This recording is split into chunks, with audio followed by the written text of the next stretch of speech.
동광 박사에 대한 전설적인 이야기가 하나 있습니다. 세 명의 동광 박사들이 별을 보고서 길을 떠난 지 얼마 되지 않았습니다.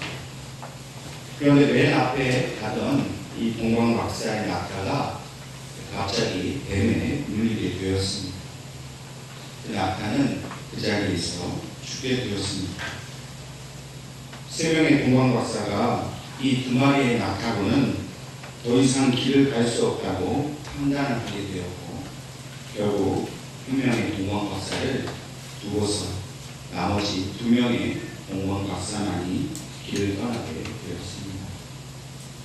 그런데 얼마 가지 않아서 그만 별이 사라지고 말았습니다. 두 명의 동광 박사는 별이 사라졌기 때문에 어느 방향으로 가야 할지 알지 못하게 되었습니다. 할 수 없이 두 명의 동광 박사는 두고 온 친구에게 되돌아왔습니다. 다시 만나게 된 이 세 명의 동광 박사는 그래도 별이 가던 쪽으로 가보기로 결정을 하였습니다. 그런데 낙타가 두 마리밖에 없는 것이 문제였습니다. 그러나 동광 박사들은 이 두 마리의 낙타를 이 세 명이서 번갈아서 타고 가면서 별이 사라진 방향으로 길을 다시 떠났습니다. 그러자 곧 별이 다시 나타났습니다. 동광 박사들은 셋이 함께 이 길을 가기를 잘했다라고 서로 말하면서 다시 나타난 그 별을 보고 크게 기뻐하였습니다. 그리고 나서 왕을 만나고 싶은 더욱 간절한 마음을 가지고 서로를 격려하면서 별을 따라 서쪽으로 계속해서 그 길을 따라갔다는 것입니다. 한편의 동화와 같은 이야기지만 동광 박사들이 이 땅에 왕으로 오신 예수님을 만나러 오는 길은 결코 수월하지는 않았지만 그만큼 그들에게는 간절한 일이었음을 오늘 우리에게 말해주고 있습니다. 오늘 본문의 말씀인 마태복음 2장에는 1절로부터 동광송 박사들이 오직 그 별 하나만을 보고 예루살렘에 도착했다는 사실로부터 오늘의 이야기가 시작되고 있습니다. 예루살렘에 무사히 도착을 했지만 어찌된 일인지 별이 사라지고 말았습니다. 박사들은 자신들이 따라온 그 별이 이 유대 땅의 수도인 예루살렘에 이제 그 유대 땅에 하나님의 왕이 태어날 것을 그들은 확신을 가지게 되었습니다. 그리고 다시 당시에 그 유대 지역의 왕이었던 헤롯 왕에게 찾아가서 유대인의 왕으로 새롭게 태어나신 그분이 태어나신 곳이 어디인지 가르쳐 달라고 말하게 됩니다. 그러자 오늘 마태복음 2장 3절 말씀을 보면 헤롯 왕뿐만 아니라 예루살렘 성에 있는 모든 백성들이 이 소식을 듣고 모두 깜짝 놀라서 소동이 일어나게 되었습니다. 분명 박사들에게는 유대인의 왕으로 나실 이가 신비하고 위대한 징조 가운데 태어날 비상한 왕이라는 확신을 가지고 있었습니다. 그들은 별에 대한 전문가였습니다. 그렇기 때문에 자신들이 그 보고 따라온 그 별이 보통의 별이 아닌 것을 그들은 분명히 알고 있었습니다. 이 확신이 없었더라고 하면 어떻게 박사들이 그 멀고 어려운 길을 별 하나만을 보고 찾아올 수 있었겠습니까? 그러나 헤롯 왕과 예루살렘 백성들은 이러한 박사들의 확신을 자신들의 것으로 받아들일 수 없었습니다. 특히 헤롯 왕 그 자신은 더더욱 그렇게 할 수 없었습니다.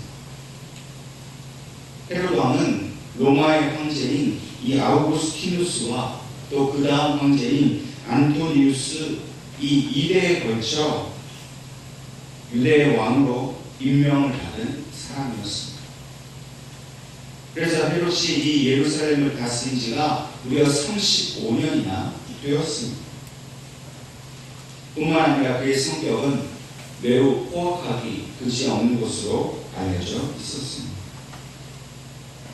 다시 말해서 이 헤롯 왕은 정치적으로 수완이 매우 좋고 또 실력과 능력이 있는 그런 인물이었습니다. 포악한 성격 때문에 예루살렘에서 그 누구도 감히 대적할 수 없는 그러한 든든한 권력을 유지하고 있었던 것입니다. 그 어느 누구도 건드릴 수 없는 절대적인 권력을 가지고 만세 부귀영화를 누리고 있었던 이 헤롯에게 자신 외에 또 다른 유대인의 왕이 태어났다는 것은 도무지 있을 수가 없는 일이었습니다. 이렇게 도무지 받아들일 수 없는 이 소식을 듣게 된 헤롯은 단순하게 혈기로 박사들과 맞서지 않았습니다. 그는 매우 사악하고 음흉한 사람이었습니다. 그래서 헤롯은 대제사장과 서기관들을 불렀습니다. 그리고 4절 말씀을 보면 그리스도가 어디서 나겠느냐라고 물어봅니다.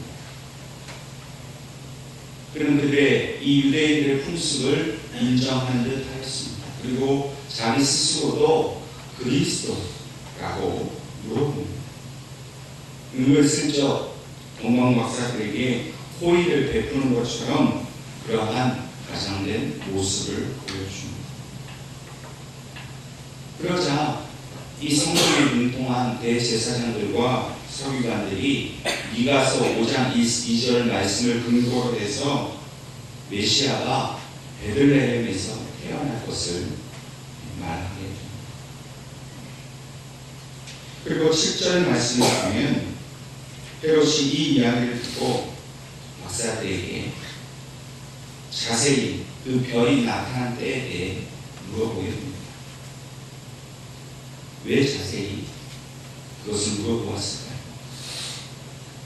뭔가 이 헤롯에게 음흉한 계획이 있음을 말해준 것입니다. 그것은 바로 별이 나타난 때를 기준으로 해서 왕으로 태어난 아이의 나이를 추측해 보고자 하는 것이었습니다. 그리고 나서는 8절 말씀에 나도 가서 그에게 경배하게 하라 라고 박사들에게 말합니다. 그러나 이 말은 진심이 아닙니다. 이 말은 거짓말입니다. 사실 박사들에게 그것을 알려달라고 말하기 전에 자기가 같이 나서든지 아니면 자기의 신하들을 보내서 박사들과 함께 아기 예수님을 찾도록 했어도 됐을 일입니다. 그런데 헤롯은 아무도 자기의 사람을 그들과 함께 보내지 않았습니다. 왜냐하면 만약 자기 신하가 공방 박사와 함께 예수님을 발견하게 된다면 예수님을 유대의 왕으로 인정할 수밖에 없기 때문입니다. 그래서 박사들이 이 주는 정보를 가지고 나서서 몰래 그 일을 처리하고 싶었기 때문입니다. 그래서 유대의 왕이 태어났다는 사실을 세상에 알리지 않기 위해서 헤롯은 아무도 이 공방 박사들과 동행하지 않게 하고 오히려 나도 가서 그에게 경배하게 하라 라는 말로 얼버무려 버렸습니다. 이 이야기를 듣고 박사들이 헤롯 왕의 궁전을 나와서 베들레헴으로 길을 잡았습니다. 그때 다시 별이 나타났습니다.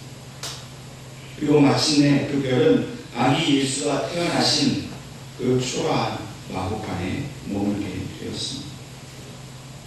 그리고 오늘 본문 10절 말씀처럼 그들이 별을 보고 매우 기뻐하더라 라고 기록된 것입니다. 그들은 큰 기쁨으로 아기 예수님을 만나게 되었습니다.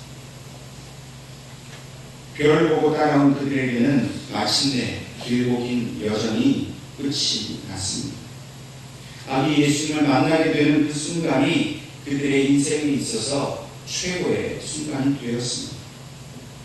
그래서 그들은 매우 기뻐하고 기뻐하더라 라고 기록하고 있는 것입니다.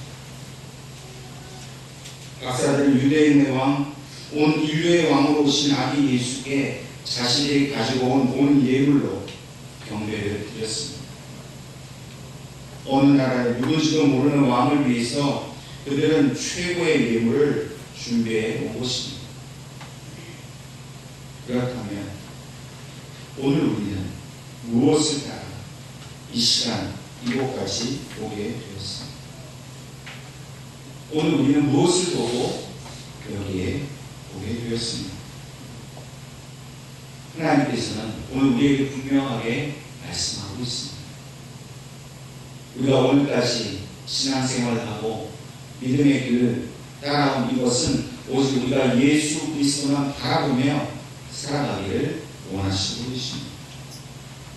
이 동방 박사들이 그렇게 했던 것처럼 자신들의 고향, 자신들이 가지고 있는 그 모든 그것을 버려두고서 너무나도 분명하게 빛이 나는 저 별을 보고 그 하나님의 증거를 보고 그 별만을 따라가기를 원하고 계십니다. 박사들은 그 별의 정체를 모르고 따라갔습니다. 그런데도 그들은 열심히 간절히 그 별을 따라갔습니다. 그러나 오늘 우리는 어떻습니까? 우리는 그 별의 정체를 분명히 알고 있습니다. 그 별이 무엇을 의미하는지 우리는 너무나도 잘 알고 있습니다. 알고 있기 때문에 우리가 그 별을 따라갈 때는 이 동방 박사들보다 더욱더 큰 확신을 가지고 우리는 가야 한다는 것입니다. 물론 박사들처럼 잠시 그 별이 사라질 수도 있습니다. 또한 헤롯 왕에게 예수 그리스도의 나심을 들통나게 되는 그런 어려움을 만날 수도 있습니다. 또한 베들레헴은 복잡하고 사람도 많은 곳입니다. 때마침 수많은 사람들이 호구조사를 위해서 그의 베들레헴에 몰려 있었습니다. 그곳에서 어린아기 하나를 찾는다는 것이 얼마나 어려운 일인지 모릅니다. 아마 포기하고 싶을 만큼 힘든 일이었을 것입니다. 오늘 우리도 마찬가지입니다. 우리 인생에 예수님을 믿고 예수님이 그 별인 것을 확신을 가지고 따라가지만은 그러나 때로 우리는 실망하고 어려운 일을 만나게 됩니다. 그 별을 잃어버려서 어디로 가야 할지 모르는 그런 당황한 일들을 맞이할 수도 있습니다. 그러나 오늘 우리는 오직 예수님만을 우리 인생에서 바라보고 따라가야 하는 것입니다.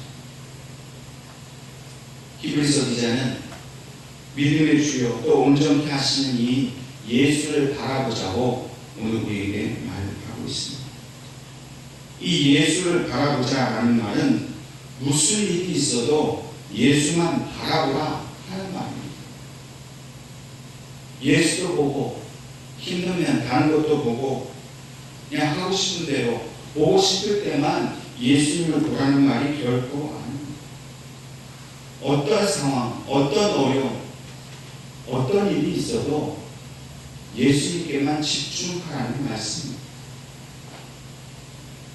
우리가 흔히 쓰는 말에 집착하다라는 말이 있습니다. 물론 이 말은 부정적으로 쓰일 때가 대부분입니다. 그러나 뭔가에 집중하고 또 간절히 매달리는 그런 말로 써보자면 예수만 바라보라 라는 말을 예수님께 집착하라 라고도 말할 수 있을 것입니다. 왜냐하면 우리에게는 집착하는 것들이 있습니다. 저와 여러분 무엇에 집착을 하고 살아가십니까? 어떤 사람은 물질에만 집착해서 사는 사람도 있습니다. 어떤 사람은 자기의 명예에 집착을 합니다. 어떤 사람은 자기 가진 지식, 배경에 집착합니다. 어떤 취미에 집착하는 사람도 있고, 혹은 어떤 사람에게 집착을 합니다. 이 집착이 심해지면 문제를 일으킵니다. 특별히 자녀에게만 집착을 하게 되면 또 다른 문제를 만들어냅니다. 그러나 이러한 지나친 집착은 우리를 오히려 어렵게 합니다. 하나님이 아니고 예수님이 아닌 세상의 것에, 사람의 것에 집착을 하게 되면 우리의 믿음이 온전해질 수 없다는 것입니다. 오늘 하나님께서 우리가 오직 예수님께만 집착하기를 원하십니다. 이 말은 우리가 예수를 바라보는 것 외에 세상의 다른 것에는 결코 눈을 돌아보지 않겠다라는 그런 결단을 의미하는 것입니다. 날마다 우리가 예수님께만 집착을 해서 다른 것이 눈에 들어오지 않게 해달라고 우리는 기도해야 합니다. 내 힘으로는 예수님께만 집착하는 것이 어렵습니다. 성령께서 도와주셔야 합니다. 성령의 충만함을 받아야만 우리는 예수님께만 집착할 수 있습니다. 그래서 이 집착은 더욱 큰 간절함으로 표현되어야 합니다. 주님, 우리가 간절히 주님을 찾기를 바라십니다.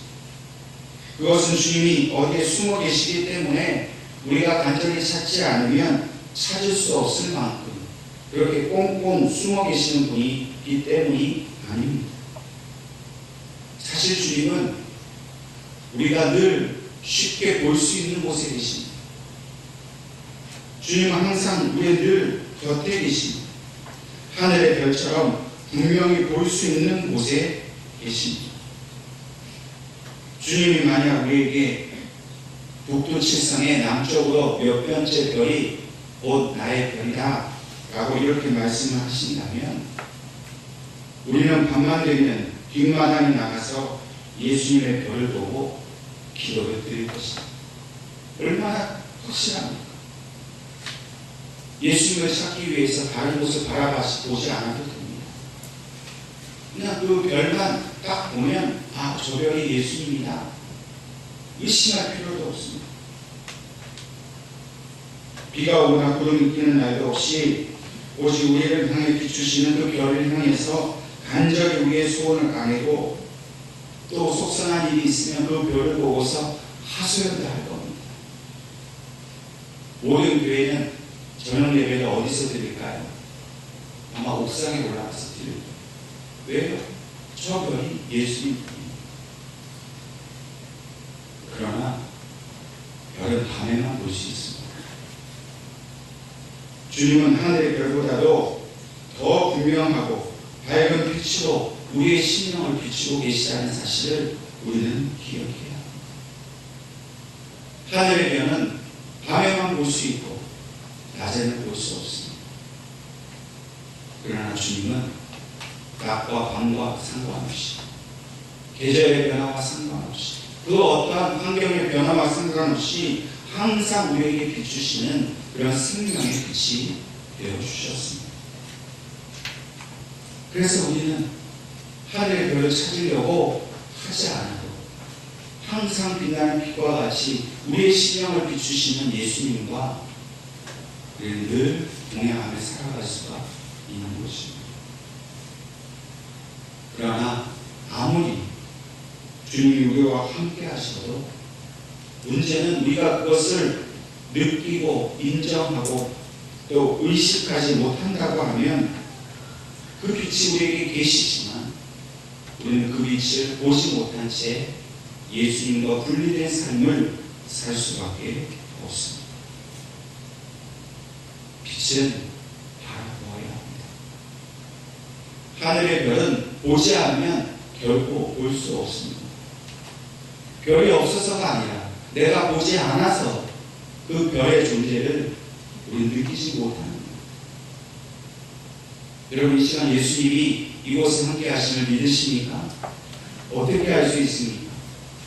우리가 그 예수님의 임재를 느끼기 때문에 알 수 있습니다. 우리가 이 시간 예수님이 함께 계시다는 것을 믿기 때문에 알 수 있습니다. 아마 그 믿음이 없고 예수님이 계시다는 의식을 하지 못하는 사람은 제가 하는 말을 듣고 목사님이 미쳤다고 생각할 수도 있습니다. 아무리 찾아봐도 내 눈에 예수님이 보이지 않는데 어떻게 여기 예수님이 계시냐고 반문할 수도 있습니다. 그런데 여러분, 지금 이곳에 예수님이 계시다고 분명히 말씀하셨습니다. 왜 그랬습니까? 믿음의 눈으로 보기 때문에, 의식을 하기 때문입니다. 예수님이 우리와 함께 하시기를 간절히 소망하기 때문에 이 자리에 예수님이 계시다는 사실을 우리는 분명하게 아는 것입니다. 그렇다면 우리는 그분이 우리를 떠나지 않도록 늘 나와 함께 하시기를 더욱 간절히 소망해야 합니다. 우리는 먹는 것을 참 좋아합니다. 어디 좋은 맛집이 있다고 하면 그 맛집에 가서 그 음식을 먹어보고 싶은 마음은 누구에게나 동일한 마음입니다. 근데 음식을 먹고 나면 유익이 있습니다. 그 음식이 내 몸에 피가 되고 살이 되고, 음식을 먹은 것으로 끝나지 않고 그 음식은 반드시 내 몸의 일부가 됩니다. 마찬가지로 예수님께서 흘리신 피와 그 찢기신 몸을 우리는 먹었습니다. 먹는 것으로 끝나지 않고 그 예수님의 생명이 내 몸의 일부가 되었습니다. 내가 예수님의 몸과 그 피를 먹었기 때문에 그분의 생명이 나의 생명이 되었습니다. 뗄래야 뗄 수 없는 주님과의 완전한 그 연합체가 우리가 된 것입니다. 오직 예수님만 바라본다는 것, 오직 그 별을 바라본다는 것은 이제 내 속에 예수 그리스도가 사신다는 것을 의미합니다. 여러분, 산다는 건 뭡니까? 함께 산다는 것은 함께 생각하고 말하고 먹고 마시고 행동하는 모든 것을 함께 한다는 것을 말합니다. 예수님께서 내 속에 계시다면, 살아 계시다면 우리가 생각을 할 때나 말을 할 때나 모든 것을 예수님처럼 해야 한다는 것을 말합니다. 그렇게 할 수밖에 없는 겁니다. 그렇게 자연스러운 겁니다. 누구네 자녀를 보면 저 아이가 누구 집사님, 누구 권사님의 아이다 분명히 알 수 있는 이유는 무엇입니까? 그 부모와 생명을 나눈 모습이 또렷이 그 아이에게 보이기 때문에 말투도 닮았고 얼굴 모습도 닮았고 심지어는 걸어가는 모습도 닮았습니다. 왜요? 그 부모의 생명을 그 아이가 다 가지고 있기 때문에 아이만 보면 부모가 누군지 압니다. 우리가 예수 그리스도의 생명을 받았다면, 그분이 나와 함께 하신다고 하면 노력하지 않아도 자연스럽게 세상 사람들의 눈에 우리의 모습이 예수님의 모습처럼 드러나게 되어 있다는 것. 먹고 마시고 행동하고 무엇을 하든지만 예수님의 모습이 나를 통해서 나타나게 되는 것. 그것은 바로 오직 믿음으로만 예수님을 바라볼 때에 가능하다는 것입니다.